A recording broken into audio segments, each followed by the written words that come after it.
The news I've been dreading. I'm gutted for obvious reasons.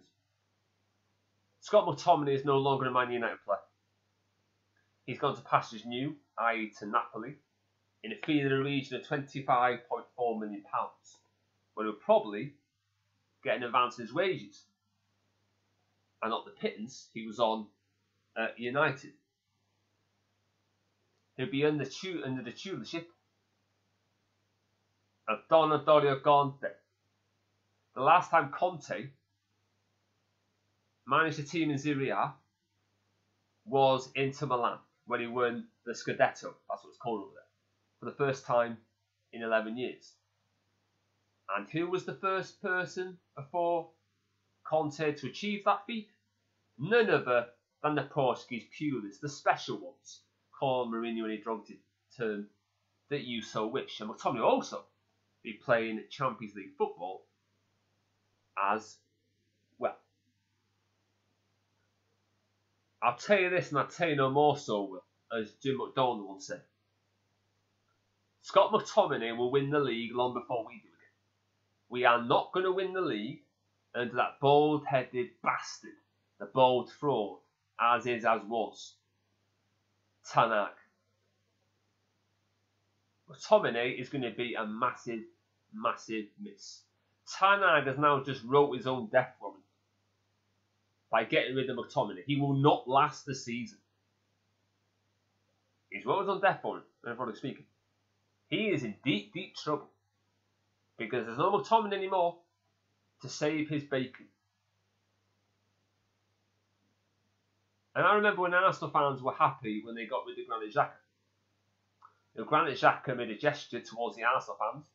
They played Crystal Palace. Arsenal were 2-0 up. Then Crystal Palace pegged it back to 2-2. And Arsenal fans had a personal vendetta against Granit Xhaka ever since. Then he went to Bayer Leverkusen, and he only went and won the bloody league with them. And not only winning the league, oh no, they remained unbeaten throughout the season. So those Arsenal fans who keep boasting about when they remained unbeaten in the season in the 03-04 one, notably they got 10 draws in that. And also, he shouldn't have been unbeaten anyway, because Robert Perez went down like a fairy, the absolute cheat that he is, to win a penalty that was never a penalty in a million years. He bloody dived. He conned the referee. Typical dirty, rotten, cheating Arsenal.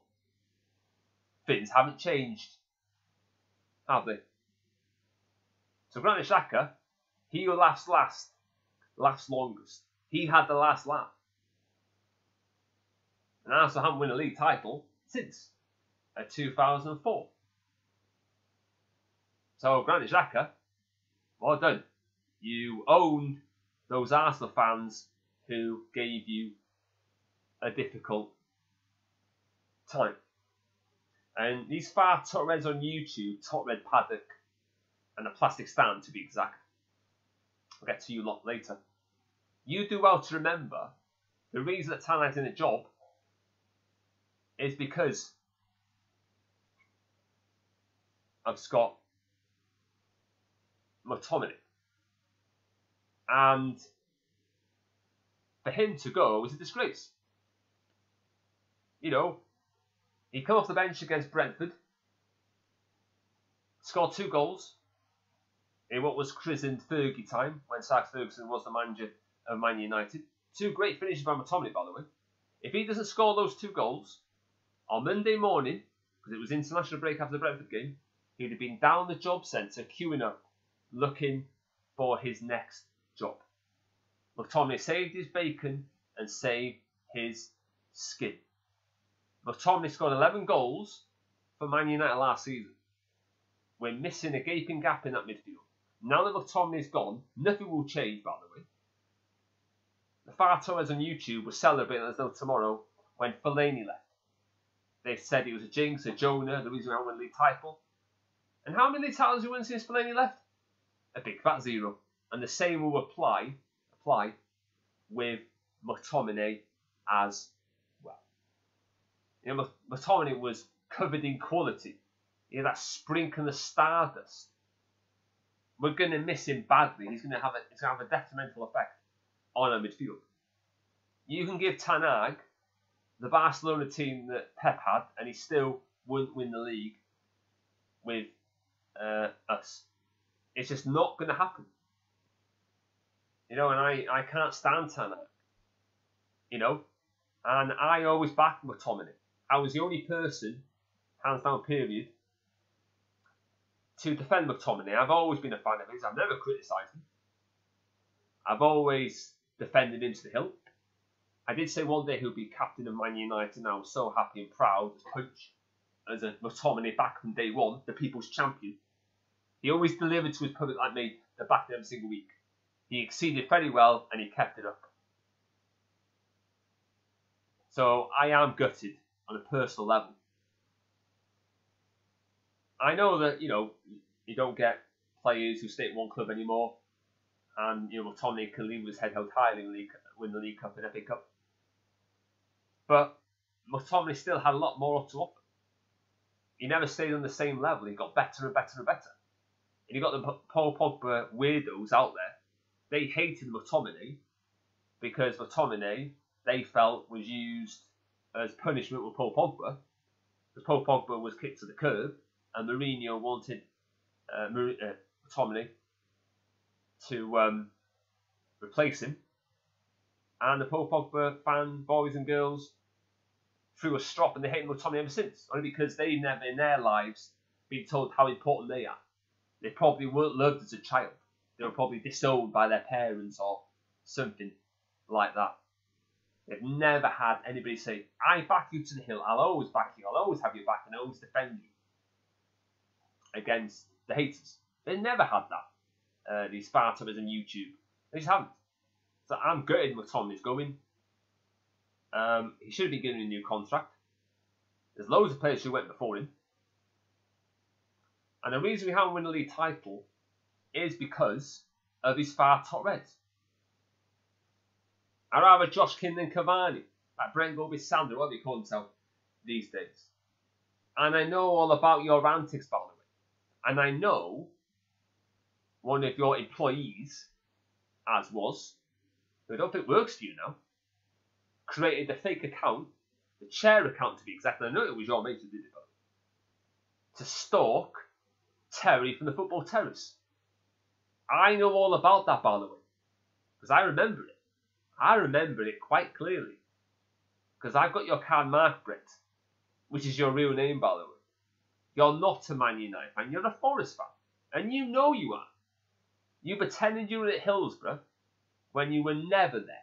That is a barefaced lie. You used a fake name because you probably got scared in the closet. What was the reason you left the police force? Must be something really bad, because you just don't leave the police force unless it's under a cloud.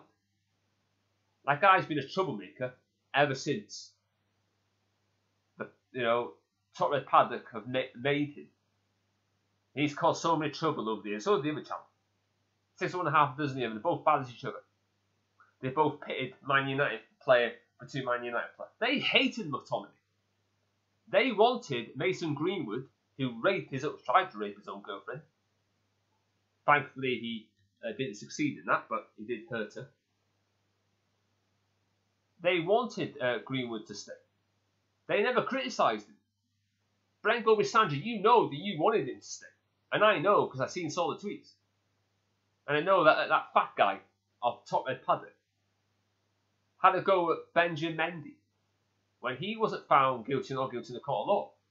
He was innocent until proven guilty, like everybody is, before they get found guilty or not guilty. You all wanted to keep Greenwood. If that was Mctominay, Mctominay wouldn't do that because Mctominay doesn't treat women with contempt. They would all be going, get out of the club. They'll be talking about it to their heart's content. They would not, us Mctominay fans will never hear the end of it if Mctominay went and did what Greenwood did. We used to have stands at Man United years ago, but now we don't. And it's because of those channels. Man City lost the FA Cup final by purpose, by the way. You can see the reaction in De Bruyne's face. Rival fans were happy that we kept Ten Hag. That tells me all I need to know. If rival fans are happy, then you know that it's a mistake for United to keep somebody. You know? When top Reds rate a player, they're shit. When they don't rate a player, they're good. So getting an endorsement for far top Reds on YouTube isn't really something that you should be celebrating, because there's nothing to celebrate over. I know on Top Red Paddock, you got the anti-Semite who got sacked by JD Sports. The same guy, by the way, that left the True Geordie, his real name, Brian, by the way, in the lurch. Because that guy on Top Red Paddock, he didn't want to be cancelled for the second time. He got that army guy. I love the army and the army loves me. There's no wonder the army's gone woke. You must have turned it bloody woke. There's no wonder nobody wants to go to the army anymore to fight for their country, whatever that means. Pep Guardiola brings no guarantee of success. Might as well be Celtic. Also called for Mark Hughes to be the manager of Man United, by the way. The same guy who made a xenophobic comment or pissed out of his skull during the penalty between Villarreal and Man United in the Europa League final. That got him a job with Rio Ferdinand on his channel. And the same guy who accused Graham Souness of being a racist towards Paul Pogba. And I hope that Graham Souness' lawyers are watching your videos, because that counts as slander and defamation, making accusations that you can't prove. Well, I can prove, matey, and what you did. You spat when you made the video about Ashley Young. I've seen sorry with my own eyes, because I have, at times, a photographic memory. And you also modelled the white t-shirt with Ashley Young on the middle of it, because you are the racist bit. He also said, and I quote, Edward was the worst thing to happen to Man United since the Munich head disaster. That guy is an absolute prick. Can't sell those Ugg boots, can you? I mean, nobody wants to buy them. There must be a reason. Oh yeah, it's because you've sold them all. I mean, they don't want to buy second hand. They want to buy actual new ones made by an actual person who knows exactly what they're doing. So I know what that guy is. Throwing his toys out of the pram. Having a go at Talk Sport. Aren't one of your mates on Talk Sport? So there's the hypocrisy there, isn't there, for the far side? But that's what they do. They're hypocrites. And they always will be that. That's what they're like. You know, disgraceful. I hate them all. You don't speak for me. I'm saying that to all rival fans. Far toppers do not speak for me. Let me just remind you of that. Right? This is a top red free zone. There's no top reds here. There's just me, myself, and I speaking in front of a camera. No, personal vendettas. No, oh, look at me, look at me. No, none of that. Just football talk. And that's exactly what it should always be about. Always about the football. Yeah, these top reds don't do that. Because we haven't won the league title because they make money from failure. And they are what failure is all about. So there you go, there's some whole truths about those far top reds. Let's not forget about those far top reds not on YouTube who were singing a Nancy song when the young players won the Youth Cup. Yeah, weirdos. Very weird. But all in all, Mctominay's gone. I wish him all the best. I'm gutted you're gone. I did back you to the hill. And I'm gutted he's gone. And I'll get over it, of course. Because I got over Fellaini. I got my own back in the far top reds when Herrera then left, and then when De Gea left. I wish Mctominay all the best. Thank you for the goals. Thank you for the trophies you win for us. And I hope that you get what you want at Napoli, you win the league, and you show those far top reds what they're going to be missing out on. And I'll bow out on them.